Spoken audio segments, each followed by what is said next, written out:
भैया कहने कि बिच्छू बाबा नाम से बनाविला भैया। अच्छा बिच्छू बाबा। हाँ भैया। अरे पगला तोर वीडियो देखी ले रे। भैया हमें। बहुत अच्छा वीडियो बनाती हो, लेकिन किसी को गाली मत दिया करो, ठीक है ना? ना ना भैया गाड़ी ना देम, आपसे गाड़ी ना देम नहीं। भैया, लेकिन बड़ी कमेंट आता है भैया, और हमेशा सपोर्ट करिला भैया। रउआ खातिर एगो शायरी मार दे भैया। एकदम मारिए। हाँ हाँ भैया, शायरी सुनिए भैया।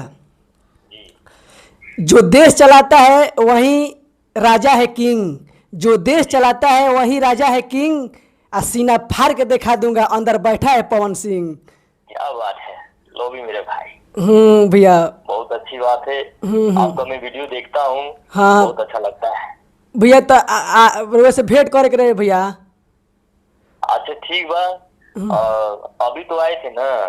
तो नहीं मालूम नहीं था ना भैया, मालूम पड़बे नहीं किया। अच्छा। हम्म अभी दिल्ली में प्रोग्राम बा। वहां से मैं करके फिर आता हूँ आपके पास। हाँ हाँ भैया। आरा में फिर मुलाकात होता है। हाँ राउर भैया गुडू गुडू सिंह भैया, वो हम वीडियो पर लाइक किए हैं, हमेशा करते अच्छा। हैं, तो वो वीडियो हमेशा देखते हैं।